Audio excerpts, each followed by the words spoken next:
Yeah, my fellow friends, we're back with part 8 in the 6th scenario in the William Wallace campaign.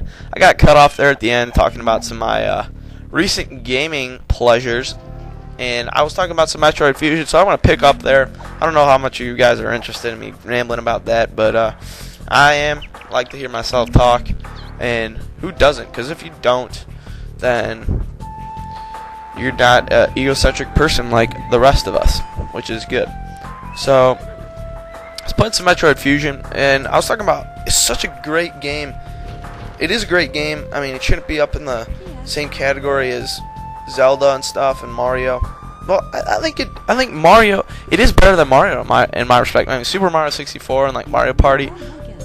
Those are where I got into Mario. Like other than that, I wasn't a huge fan of Galaxy or Sunshine or like Super Mario Bros. 2, 3, Paper Mario. But Metroid, it's it really, you're like alone if you don't know about the game. You're alone, and you're a bounty hunter, and basically your parents were killed by the space pirates while you were young, and you're just going out there for the revenge, good revenge, acquiring your own, being raised by these weird alien type creatures. You're all alone.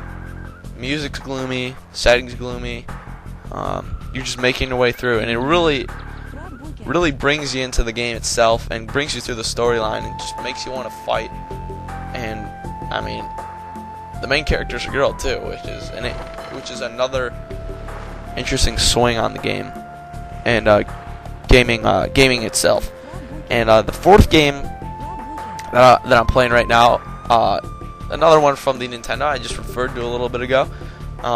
Playing some good old Zelda Ocarina of Time still. Such a fun game. And I just got the pack that you put in your N64 to improve the specs of the games. And I was like, each time I play Ocarina of Time, I'm like, oh, I forgot to put that pack in. How much the graphics would be so much better if I did that. The people wouldn't look like they got put together overnight or they're made out of bricks. But I just keep playing. And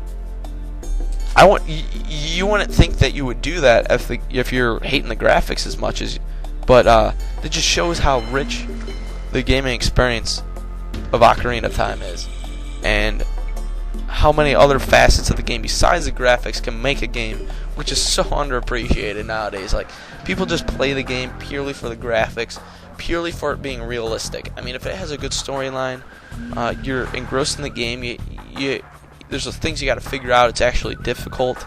It can be like a beast game, and that's just not appreciated enough. As a farm exhaust again, freaking sick of this.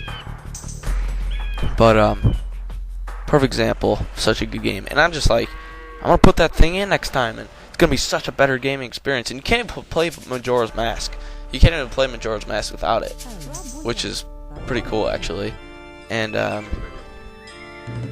so I gotta remind myself, put a note on my N64 or something, put that thing in. I mean, it'll even be better. I mean, Ocarina of Time being better. I mean, that just blows my mind. It is beyond belief. It's such a sick game. So you gotta pick those up. If you haven't played Metroid Fusion, it's a Game Boy Advance game. It's real cheap. I got mine for about $3. Ocarina of Time, another cheap. Well, actually, it might not be as cheap as you might think. But you should probably still be able to get it for like, oh, music, what the heck? Music just cut out on me there. But you should be able to get it for like $8 or something. That was weird. That music just transferred over. I don't understand that stuff. Come on, Age of Empires Ensemble Studios, what you doing? Messing with my music tracks? Scaring my viewers and scaring me? Man. Morale of our army to collect holy relics and place them in a monastery. One of the relics is close to your town. An ally has another relic, and the English have captured. No der. I got 2 of them in my monastery already. And you're telling me where they are? You think you're a part of this army? And you're just sleeping through these battles while putting relics in the monastery? What do you think you're doing? Jeez. I'm going over here to see if I can screw out these crossbowmen after I say that, making a bonehead move. But you gotta get some action, even if it's some blood of our own men. You gotta do something for these viewers, these bloodthirsty viewers. I tell ya, man. Oh, we got one of them. There we go. Let's convert a boar now. As we run away, and the monks had like the slowest speed in the game of any unit. Serves them right. I mean, they gotta balance some activity with those religious studies. I mean, I commend them for studying the word and stuff, but you know, you gotta throw in some activity there to keep you in shape. Because when I need you to hold a relic above your head, you need some sick arm muscles. You need to be ripped, jacked in those traps, man. When you're going across the battlefield, people are firing arrows at you. You're holding a relic above your head. I mean, arms extended, which makes it even worse. I mean, you could have it like bent out in front of you or something, make the payload a lot easier for yourself. But you got that. Your arms are extended. It's above your head. You're running as fast as you can. Your arms are burning. Your back is bent. I mean, you gotta work out from time to time. I need you when it comes down to crunch time. I'm gonna need you. So I want to see you in the gym from time to time too. I mean, am I right? I understand you might have a busy schedule. You can't get in the gym all the time. But you know, gotta make time now, man. It's your time. I'm gonna need you later. You're a couple videos. You're gonna be an important guy. And later on, you know, and let me think. When I'll start running relics. Saracens, another perfect example of needing my monks to be speedy. And I mean, I have one technology to improve your speed, but believe me, that only helps a smidgen. I need you to be Usain Bolt, baby. That is where I need you to be. And it's just hard to find monks with good speed these days. I mean, most of your monks are flat-footed, not moving very fast. They run like, I clock them. They're like a 6.40. Terrible 40 time. I need them to be down like 4.6, 4.640s. All my monks, that's like at least 4.640. I mean, forget the NFL. You're working for me.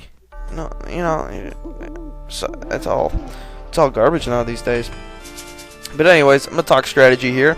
Once you're in the Imperial Age, what I'm going to be doing to get this relic, after you research treason and spies, that relic right there that I just highlighted in the English base, as I tour through the English base, is at the back of the English base. And at the back of the English base, there's not a wall, but there's a wall of trees. So what you want to do is you want to destroy that wall of trees, and you can do that by researching siege onagers, as I am right now. You can get about 2 or 3 onagers out there, and you can attack ground on the trees themselves. Move on through, make your path through the trees. Don't have to worry about taking down walls or alerting the enemy. You got the relic, slip on out the back door, get into the transport ship. You got yourself the mission. So that's what I'm going to be doing. Not too much attacking as I did in the last video, but that's my secret for most of the missions that I'll be doing. Scooting on through them pretty quickly, but doing it in the correct strategy. Easy strategy, fun stuff. I always like to throw in the cloak and dagger there occasionally, so that's some fun. I had another farm exhaust. What the heck, we'll throw in. I mean, you should probably get about 4 or 5 two-hand swordsmen to go along with your sage onagers. Maybe get some knights just to back up your siege onagers and your monks in case you get some resistance from the couple men-at-arms and knights that are along in the English base looking to take you down. That is just be on the safe side. Plop them on in there. You should probably research like careening in the dock just to make sure you have enough room for all your units so you don't have to build a couple transport ships. I mean, you already got 2, but what the heck. You should probably get about 2 monks just to be on the safe side, not just 1, so you end up having to bring another monk on there, and then you draw some English soldiers down to where the relic is. You can't get in there anymore, so that's just another way to be on the safe side. There we go, a couple more knights. 4 is never going to hurt anybody. Might as well, I got enough resources, I can just throw in a few. Another monk. And if in case you don't know, relics in your monastery, in any mission, will steadily give you a increase in gold. As you look at the gold monitor up in the top part of the screen, it's going up 182, 186, 188, 189. It'll progressively go up every second. So that is a good way to have steady increase of funds.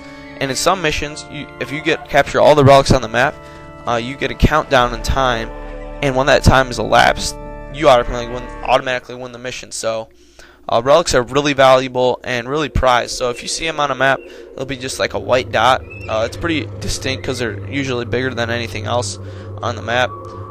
Go on over there, get a caravan, get some monks, maybe put like a transport ship if it's next to a river. Get over there, get that relic, and you'll have yourself a good steady supply of gold if you don't have a gold supply near you. So that always try to do that.